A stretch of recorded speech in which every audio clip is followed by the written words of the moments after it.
कार्तिक महात्म्य द्वात्रिंश अध्याय पृथु उवाच हे मुनिवर एवे शुण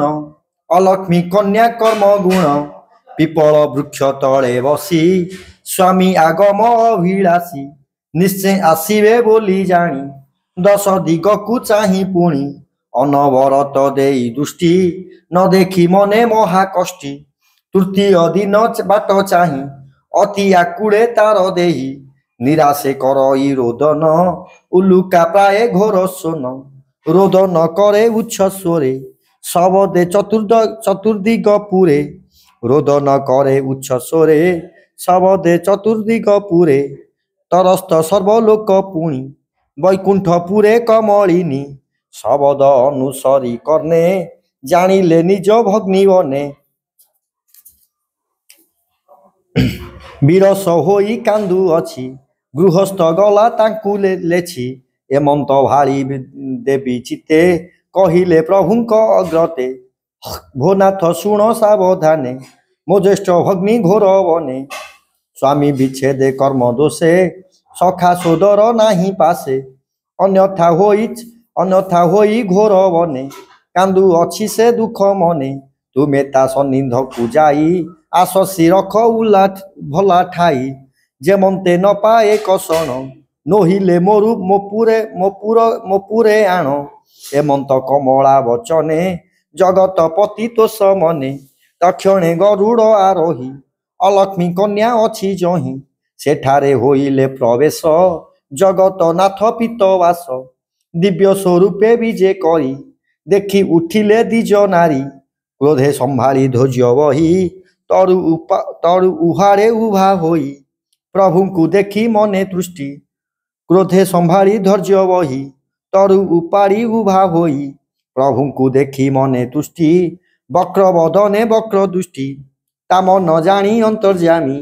वचन कहूछंती स्वामी श्रीकृष्ण उवाच बोलंती शुण सिद्धु जेमा तुम्भ कनिष्ठ भग्नि रमा मोते पेशिले तुम्भ पास तार पुर को जीव आस से पुर वैकुंठर सम सर्व संपद सुख धाम अनेक तप करी तपी निष्कामे मोर नाम जपी स्वातिक भाव घेनी चिते मो रूप चिंती सर्वभूते सुदया करी प्राणी ठारे बसंती जाई मोर पुरे जे पुरे मोते देखी तोष खंडंती जन्म मृत्यु क्लेश भुवन एमंत दुर्लभ सुकृत जनंकु दुर्लभ किंचिते अंगे नाही प्रास तुम्हे तही की जीव आस तुम्भ कनिष्ठ कमलिनी वैकुंठपुरे ठाकुराणी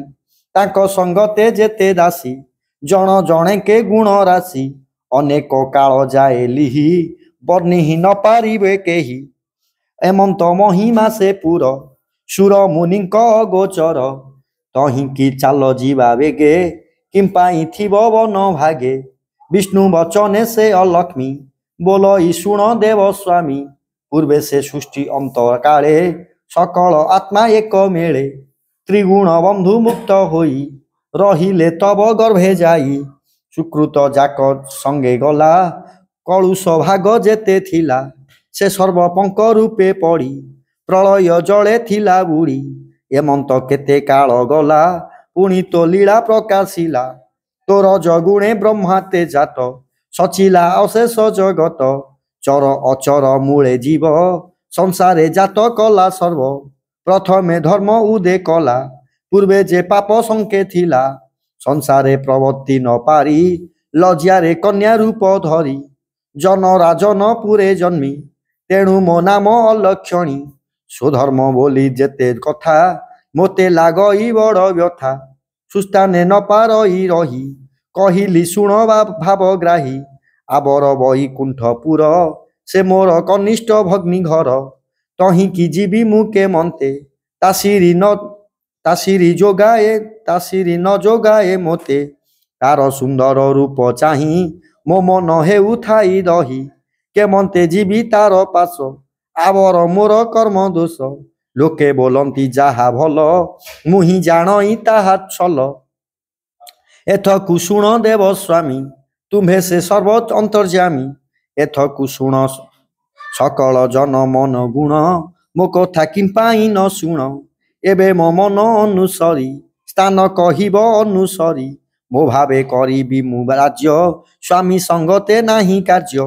ଏ ବାକ୍ୟ ଶୁଣି ଚକ୍ର ପାଣି ଯେ ଯାହା ନିଜ କର୍ମ ଜାଣି ବୋଲନ୍ତି ଶୁଣ ଜ୍ୟେଷ୍ଠ ବାଳି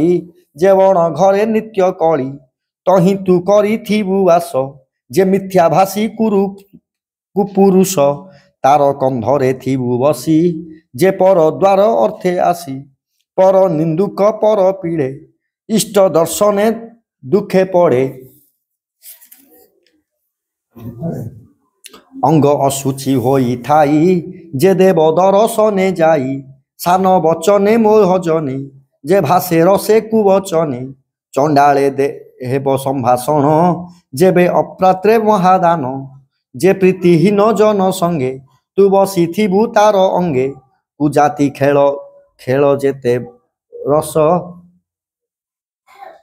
পর স্ত্রীঙ্ক পরিহাস জাল জ্বলন্ত বন জুই জন্তু বিনাশ যেতে ঠাই তাহা যে দেখুথিব তো সে তুথিবু তার কন্ধ দেশে বট অশ্বত্থ বেল লিম্ব ধাত্রী তুলসী চ্যুত দ্রুম এ আদি দেবতরু মান যে জন করিব ছেদন তু তার অঙ্গে বসিথিব তো হরি ভাব তাকু দেবু যে জন ধর্মশাস্ত্র নিন্দি গোপীপ্র সুজন নন্দী তাত জননী গুরু পাদে কপটে স্নেহ যাই হৃদে এমন্ত জন কন্ধে বস তার সুকৃত শিরি ধ্বংস এমন্ত আবর শুণ অলক্ষমী যে নারী বিনা কামে ভ্রমী পরে কহই ঘর কথা পরে কহই ঘর কথা স্বামী সে নেহে পাই ব্যথা পুত্র দুহিতা বন্ধু জনে কଳି ভিয়ান্তি অনুক্ষণে গুরুজনଙ୍କୁ ଯେହୁ ନିନ୍ଦି ନିରନ୍ତେ ହେଉଥାନ୍ତି ଧନ୍ଦି ଏମନ୍ତ ସ୍ତ୍ରୀଙ୍କର ସଙ୍ଗତେ ତୁରମ ଅନୁରାଗ ଚିତେ ରାତ୍ରେ ଅଶ୍ୱତ୍ଥ ବୃକ୍ଷ ମୂଳେ ଭୂତ ପିଶାଚ ଗଣ ମେଳେ ଆନନ୍ଦେ ବଞ୍ଚିବୁ ରଜନୀ ଯେ ବଣ ଦିନ ତୋତେ ମୁନି ଆଣି ଛାଡ଼ିଲେ ବନ ଘୋରେ ନିବାସୀ ଗଲା ନିର୍ଜନରେ ବୋଲନ୍ତି ପ୍ରଭୁ ଚକ୍ରଧର ତୋତେ ହୋଇଲା ଦୁଃଖ ଘୋର ଅଶ୍ୱତ୍ଥ ବୃକ୍ଷ ତଳେ ବସି ଚିନ୍ତା ସାଗରେ ଗଲୁ ଭାସି ଆମ୍ଭେ ପ୍ରସନ୍ନ ହେଲୁ ଏବେ ଆଉ କି ଦୁଃଖ ଥିବ ତେବେ ଆଜହୁଁ ଶନିବାର ଦିନ ପୂଜା କରିବେ ମୋତେ ଜନ ଅଶ୍ୱତ୍ଥ ବୃକ୍ଷ ମୋର ସ୍ୱରୂପୀ ଦର୍ଶନେ ହୋଇବ ନିଷ୍ପାପୀ ଦର୍ଶନେ ବିଘ୍ନ ଜୀବ ନାଶ ଅନ୍ତେ ତା ବହି କୁଣ୍ଠେ ବାସ লভিবে অক্ষয় মুকতি যে সতবারে মো ভকতি তুঝে সেদিন মো সন্নিধে পূজা পাইবু অবিরোধে ক্ষুধা পাইবু তোর কায়ে পুଣି শপথ দিন যাଏ ସଂସାରେ ଭ୍ରମୁଥିବ ସୁଖେ ଅଶ୍ୟୁତ୍ଥ ତଳେ ନିଶା ମୁଖେ ପ୍ରେତ ଗଣଙ୍କ ମେଳେ ଥିବୁ ତାହାର ଗତି ଆଚରିବୁ ସେ ଜନ ବୃକ୍ଷ ରାଜ ମୂଳେ ବସିବ ଯାଇ ରାତ୍ର କାଳେ ତୁ ବିଶ୍ରାମିବୁ ତାର ଶରୀରେ ସେ ଦୁଃଖୀ ହେବ ଇହ ପରେ ଏମନ୍ତ କହି ବ୍ରହ୍ମ ରାଶି ଖଗ ଆସନେ ଯାଇ ବସି ନିଜ ଗୃହକୁ କଲେ ବିଜେ ଦିନ ବାନ୍ଧବ ଦେବ ରାଜେ କହନ୍ତି ସୁତ ମୁନିବର ଏ ଘେନି ଅଶ୍ୱତ୍ଥ ମସ୍ତାବର ରଜନୀ କାଳେ ଅସ୍ପରସ ପୂର୍ବେ ଯେ ଅଛି ତାର ଦୋଷ ତେଣୁ ଆଦିତ୍ୟବାର ଦିନ ନ ଛୁଇଁ ବ୍ରହ୍ମାଙ୍କ ବଚନ ଏ କଥା ଅନ୍ୟ ଶାସ୍ତ୍ରେ ଯୋଗ କହି ଅଛି ଯେ ତୁମ୍ଭ ପାଗେ ନିଶ୍ଚେ ସର୍ବଦା ଦିନେ ନିଶି ପିପଳ ଛାୟାରେ ନ ବସି ଯଦାପି ବସିବ ଆସ୍ଥାନେ ପବିତ୍ର ହେବ ହୋମ ଦାନେ ଏ କଥା ସର୍ବଶାସ୍ତ୍ରେ ମାନି କହନ୍ତି ସୁତ ମହାମୁନି ଏ ପଦ୍ମ ପୁରାଣ ବିଧାନେ କହିଲୁ କାର୍ତ୍ତିକ ବର୍ଣ୍ଣନେ ଉତ୍ତରାଖଣ୍ଡେ ଧର୍ମବାଣୀ ଯେ ତିନି ଲୋକର ଚଳଣି ଭବ ଭବାନୀ ବିଷ୍ଣୁ ବିଧି ଏ ଚାରି ବଚନ ପ୍ରସିଦ୍ଧି ପବିତ୍ର ପୁରାତନ ବାଣୀ ଯେ ଭଣେ ଅବା କର୍ଣ୍ଣେ ଶୁଣି ସେ ପ୍ରାଣୀ ମାନଙ୍କର ଗତି କେତେ କହିବା ଫଳଶ୍ରୁତି ଯେ ଗୃହେ ଆଦ୍ୟ ପ୍ରାନ୍ତ କରି କାର୍ତ୍ତିକ ବ୍ରତ ଫଳ କରି ସାଗର ଆଦି ତୀର୍ଥ ଧର୍ମ ବଦରୀ ଆଦି ବନାଶ୍ରମ द्वारका आदि क्षेत्र स्थाने गमिब विष्णु दर्शने यज्ञादि व्रत फल जेते जावत कीर्ति जन हिते अशेष दान मान्य फल सकल धर्म करी ठूल लेखिब द्विगुण प्रमाणे कि तुल्य श्री पद्म पुराणे विशेष वंश बुद्धिमान उत्तम विद्या धन जन कार्तिक महिमा जे शुणी श्रवणे श्रवणे सर्वधर्म तिणी हृदय रखिब जत्न करी अशेष जन्म पाप हरि बढ़ई जस आयु धर्म श्री संपद शुभ कर्म विशेष हुए धर्मवान उत्तम ज्ञान धर्म धन जन अवश्य लभी एतेक अवश्य लभी एतेक केबे हे न लागे पातक नलिनी जले जेन्हे आप पद्म पुराणे जेन्हे पाप शरीरे न पारई पीड़ी श्रवण मात्रे जाई छाड़ी नानादि पाप क्लेश व्याधि दुष्कृत मंद द्रव्य बुद्धि सर्प विघात ग्रह दोष राजा चौर्य रिपुत्रास अग्नि उत्पात व्याघ्र भय सर्वदूरित जाई क्षय भावन्ते सुखी होई थाई अन्ते गोविंद पुरे जाई विष्णुर अति प्रिय पणे रहंती पारिषद गणे कहिले सुत महाज्ञानी शुणी संतोष सर्वमुनि घेनिले धर्म उपदेश कार्तिक महिमा विशेष जे धर्म त्रिलोकरे मंद अनेक जन पाप खंड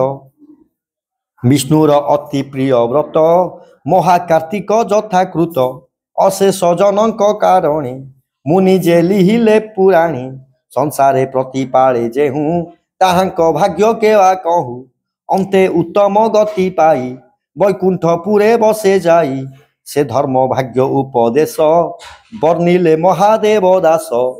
एछार योग्य देह हेब काहि एछार योग्य हेब काहि